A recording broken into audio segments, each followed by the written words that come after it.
Alex, I think you and I both caught the same movie this weekend, Steven Soderbergh's Unsane. Sure did. That movie, of course, starring Claire Foy, Jay Farrow, Juno Temple, Amy Irving, amongst others.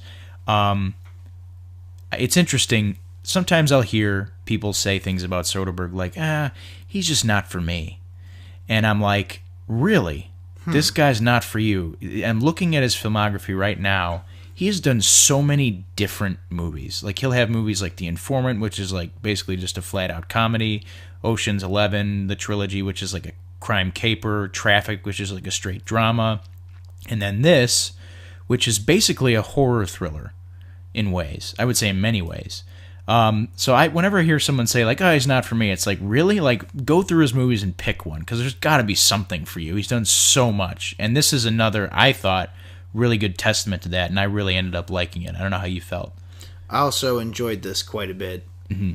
I think, to get back to your point about, he's not for me, I think part of that has to do with people just might not be aware of what he's directed. Right, he has so much under his name that I feel like people just were unaware of. I'm a big fan of The Limey as well. Right, that's another one. That's just like a completely different like movie from like Solaris, which is like another movie he did, like a sci-fi remake. Has he done horror before? I don't think so. I know he's done like some surrealist type comedy. Like Schizopolis? Yeah. Or like Kafka has some like, it's not a horror, but like it's about Kafka, so it's going to be weird. But I don't think he's ever really approached like a straight up horror. And in many ways, I wouldn't necessarily say this is. Right. I would say this starts out as a drama, and it morphs into a thriller, and then becomes a horror movie. But it is very much, I would say at the very least, a thriller with horror elements in it. And it does all those elements really well, I thought. I thought the story was really solid. It kind of reminded me in some ways of Green Room. Yeah. Because the thing about Green Room is you're introduced to these characters, and in a weird way you kind of feel like you're there with them, or sort of in their shoes, because it starts off, this is the punk band, right? And you kind of get into their world, but it's done in such a almost hyper-realistic way, and this manages to do that again, because you get into her routine, her office life, and her lack thereof, in this case of a social life. Right.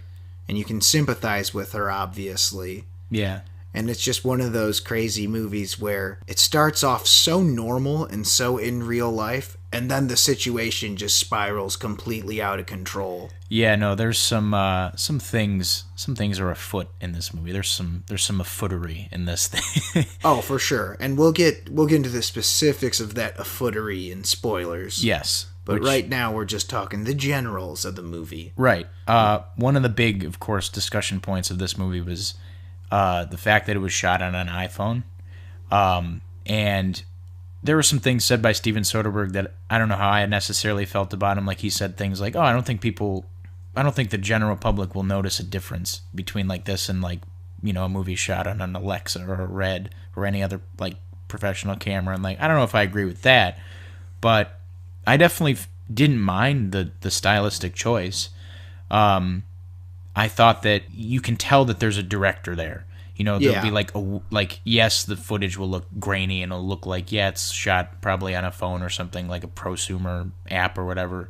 But like, Steven Soderbergh's directorial skill is there. Like, his, you can tell him being like, okay, where would be a cool place to put a camera in this room, to film this action that the characters are doing? Like, what's a weird angle we could do for this scene, and it felt, I thought I liked it. Yeah, I don't really think the iPhone made that much difference to me. Right. I think there are certain shots that I noticed, but who's to say that everyone else will or won't? Yeah. I think there's a couple that even a general audience could realize looks a bit off for one reason or another. But to me, that's almost like beside the point, because you can say it was filmed on an iPhone, but he used probably legit sound equipment, lighting, color correction, lenses. I know. Oh, I'm pretty sure he edited it all on his phone. Yeah. Just imagine a guy just sitting at like a Starbucks, and he's just hyperactively just moving his finger along his phone. It's like, what are you doing? And he just says, shut up, I'm editing a feature film. Yeah. Exactly. But yeah, I didn't think that really made much of a difference. I think it's cool that he did it, is more the point. But it almost seems like that novelty has no direct purpose, I guess. That's what I also felt. Like, if you were to ask me, like, well, does it serve the story well? It's like, I guess. Like, it does feel kind of like you're watching, like, hidden camera footage, like, especially after she is committed to the facility. Right. But if you were to ask me, like, could I see this movie made any other way? It's like, yeah, like, this movie could have totally been shot on a regular camera. Yeah. You know, it's not like End of Watch, where it's like the camera has a specific purpose. It's like, oh, these are body cam footage, like basically, like edited together. Yeah. This is just kind of like, I felt like it was like Steven Soderbergh saying, like, well, let me see if I can do that, and he did it very well. But it's the story for me that really sold it, not necessarily the camera work. I think there are certain shots, because you know how iPhone pictures sometimes have that sort of bulging effect? Oh, like the fisheye type deal? Yeah, but you know, it does it just a little bit. Yeah. I think that was sort of present in this movie a little bit. Mm-hmm. And in a way, again, because the movie is, of course, about a woman who's wrongfully committed to a psych ward, and little does she know that her stalker from a former life is working there under a new name. Mm-hmm. So I think that the paranoia and the general fear of the situation, the bulging shots did kind of work in some aspects. Yeah. But again, you could do that with a number of different type of lenses, and it doesn't have to be an iPhone. But overall, the iPhone thing didn't really distract me. No, it was, I likened it to, like, Hardcore Henry, though not to the degree of Hardcore Henry, but if you make it through the first 10 minutes, you're probably going to be fine. You'll probably get into a rhythm where you get the visual language that's being thrown at you. Let me tell you this. By the time the credits rolled around, by the time the last couple of scenes were going, the iPhone thing completely was not on my mind. Yeah, it's at the back of your mind, because the movie goes places where you're like, oh man, we're going to this place, okay. There's also a lot of scenes that I felt were similar to a stage play. Yeah. Just a couple people having a real intense conversation. Yeah, a lot of scenes where there's just two characters in a room talking. Right. And we'll get in the nitty-gritty specifics of that in just a little bit.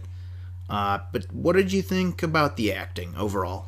I thought Claire Foy was really good, despite the fact that her accent slips a lot. Yeah, that was kind of annoying me. I couldn't help it. Yeah. Because I was really enjoying the movie, but I can't not notice that the accent was going in and out. It was, and I at one point I even gave her, like, a slight benefit of the doubt, but then I pulled it away. Like, I know they said, like, she was from Boston or something, but I'm like, no. Yeah, but her accent slip sounds like like she's either trying to hide a British accent or that she's from New Jersey. Yeah, and it's like the like textbook British accent type stuff. Like her hard R's turn into like there was one word where I think it was the word opportunity, where she said, like, opportunity, and I'm like, I don't know how I feel about that. That accent kind of just reminds me of Mr. Feeney. Oh, Mr. Matthews, gonna have to try a little harder to pass my class. Yeah. And that was, I feel like it's weird that it's not a big deal, because that normally you'd be like, well, if the accent's wrong, then what did you like about it? It's like, I thought emotionally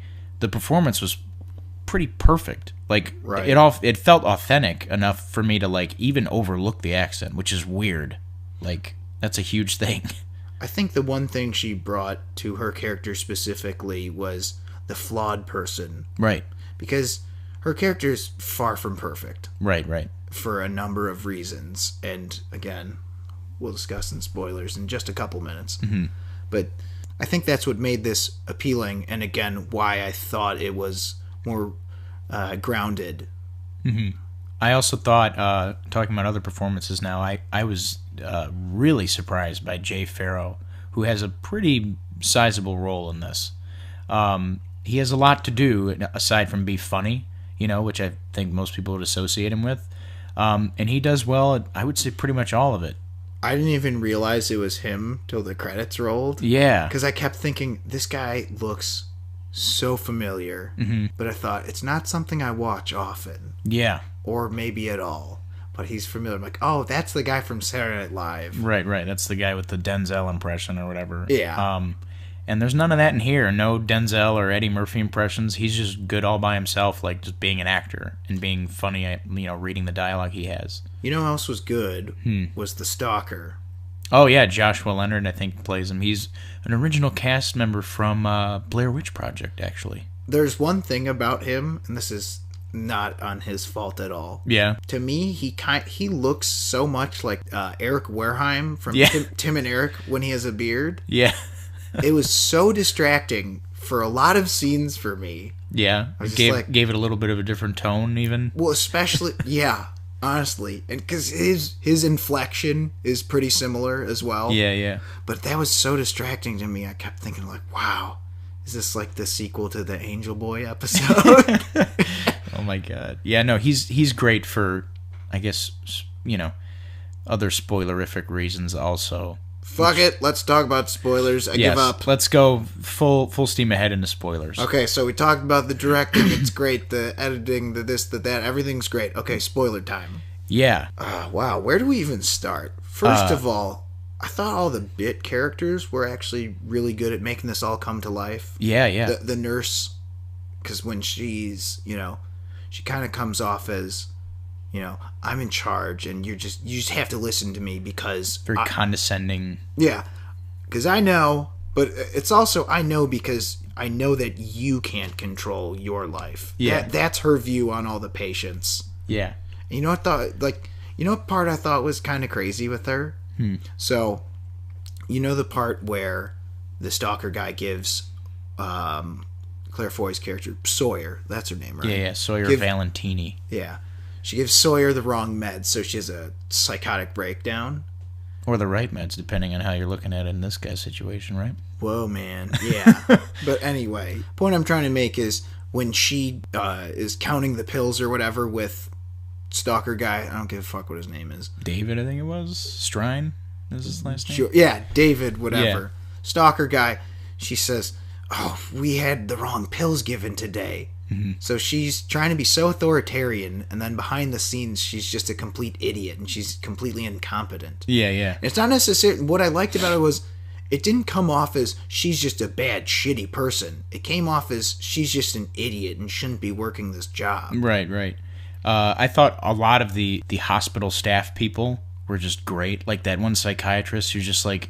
It's such a shit. Like you said, it's just very stupid. Like he's always like checking his phone, like waiting for the call. Oh, and, yeah. Using like buzzwords, like what does he say? Like at the end of every meeting, like okay, to be continued. And it's like fuck. And like the administrative like HR lady, or like she's like the owner, right?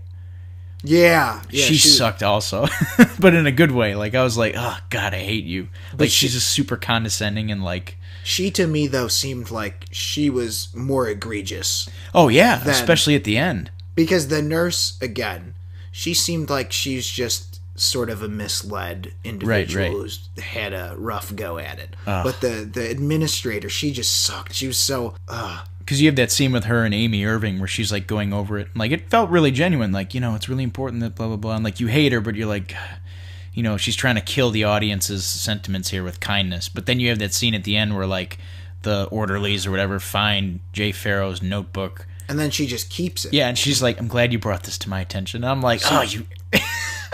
that's when it's a great scene. Right, but that's also, when you realize she keeps it, that's when it becomes clear that she's an asshole. Yeah. That she is a power-hungry, bad person. That and just... I guess that is an entire... That whole plot thread, the Jay Farrow, him being revealed to be a reporter, like, on the inside, and just, like, his...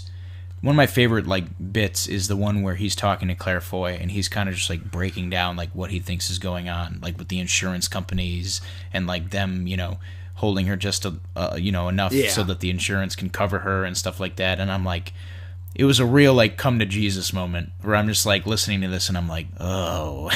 I'm like, oh, God, I hope this isn't actually how shit is. Because it's, like, it makes you think. You're like, God, is this how fucking, psychiatric wards like operate, or like some of them even, not even all of them, just like one or two. I'm sure there's been ones that do shitty things. That's like everything. It's like, how the fuck should I know? Right, no, but it's like, I don't know. I that's one thing. I was a little worried about that scene. I'm like, how far is this going? Right. I don't need to, like, it was already an engaging enough idea. It's like, wouldn't this suck? Like, to me, that's what a good thriller is. Wouldn't this suck? Just that simple phrase should describe it. And I was a little worried that he was, like, that scene, he was talking, I'm like, okay, fine. And I'm like, how long is he going to keep going? And they cut it off. I'm like, all right.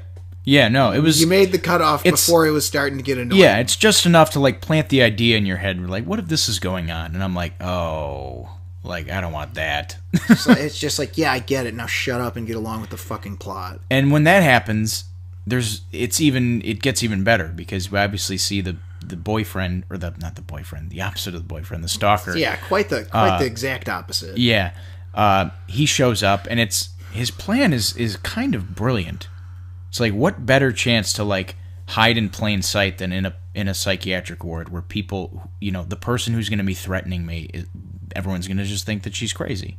Yeah. It's like kind of a brilliant plan, and it's like, it's scary. It's like you really feel helpless for this character. Like, every time she's like, fuck you, like, and he shows her, like, the mail, or like she shows him, like, or she shows, like, the orderlies, like, the photo of, like, what is it, the one, what does he send her on her phone or whatever? Is it like a photo of, like, her mom or something? Oh no, it's a photo of Jay Farrow dead, or like, and strapped to that chair. Yeah. And, like, she's, like, trying to show the orderlies, and, like, you can't have a phone in here, and I'm like, it's frustrating in a good way. You're like, oh, you idiots. Just give her a goddamn minute. It's like, it's right there. Yeah, it's really good like that. I enjoyed how the movie toyed with that whole dynamic. Yo, hold up. We got backpedal. So we were talking about acting. We forgot a very, very good bit part in this. Oh, yeah. Juno Temple. I didn't even know she was in the movie until I saw her. I was like, oh, because I knew Jay Farrow was going to be in it. I was like, oh, Juno Temple. And I was like, 5 minutes later, I'm like, oh, Juno Temple. Like, she has a great role, man. She's something else at this whole acting thing, I gotta say. Because again, I was like, oh shit, I forgot she was in this. That happened. Right. I knew, but I suddenly remembered when she came on screen. But after maybe about 30 seconds, completely separated the actor from the character. You forget that she's on screen after that. She's beyond creepy in this. Yeah, and they do a great... She's basically not even a big part of the movie, except for one thing, obviously the Shiv scene.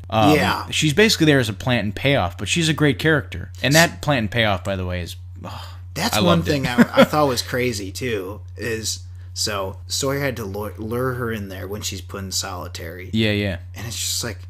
I felt weird about that, because that was a shitty thing to do. Yeah. But...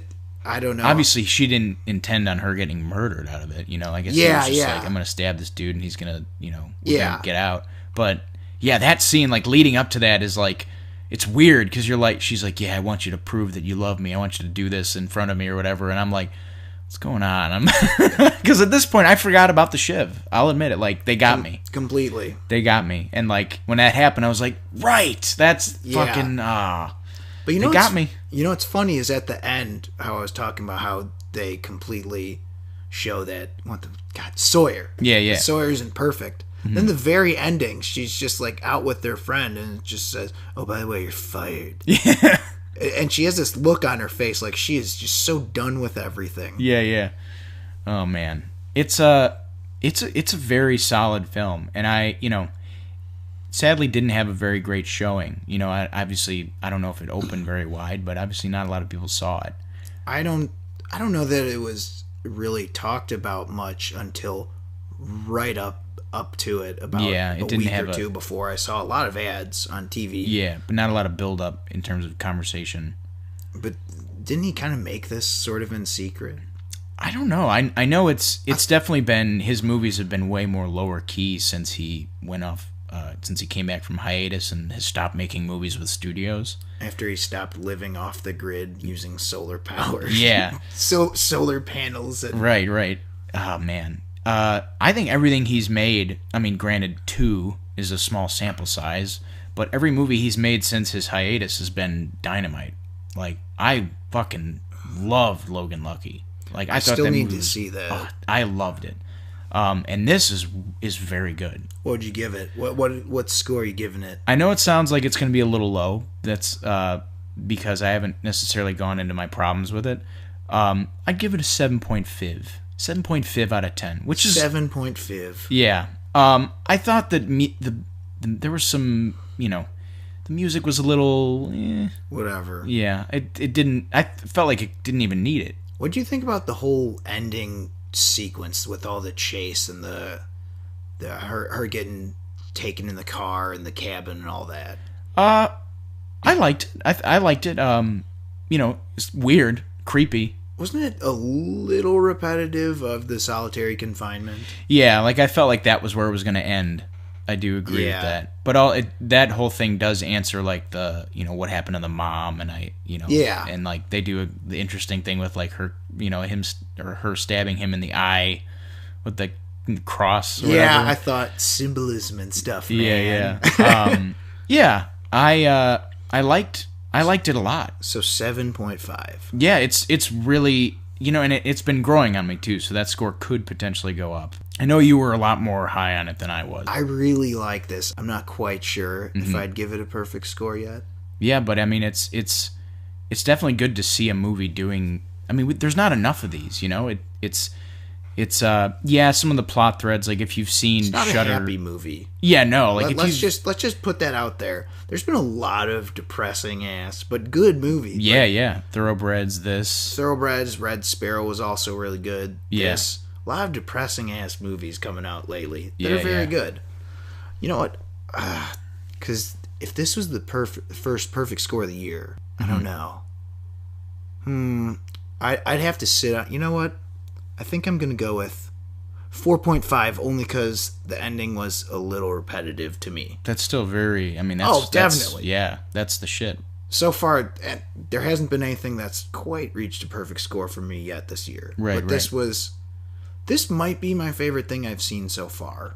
Yeah, this is definitely up there for me. I honestly don't know if I've seen anything better. Like, that's come out this year, because like there were some Oscar movies that were like, they came out technically. Yeah, because Lady Bird was my favorite thing I've seen this whole year. However, again, 2017 release date doesn't count. Yeah. I get that. That's always weird when that happens. But this is definitely the best thing I've seen in a while, like in a few weeks. Definitely. I thought this is probably... I would say this is tied for Thoroughbreds for my favorite thing I've seen so far this year. Yeah, so, I mean, if it's playing anywhere near you, listener, check it out. I mean, it's really worth the watch. It's an interesting study of like, so this is also a way that people can make movies, And like, there's some interesting plot threads we've already talked about. Hopefully you didn't hear the whole spoiler thing, but if you did, forget it. You might as well check it out either way, because it's a good movie nonetheless, and it's got good performances, really solid story with great twists and turns. Soderbergh is classic Soderbergh green and brownish Yeah. lighting. Oh yeah, a lot of piss filter. Yes, it's like just the whole world just sucks in this movie, and the world of this movie is a terrible place, and he emulates that well. Oh yeah, Soderbergh's back. All right, so go see Unsane. Yeah, good job, Steven Soderbergh.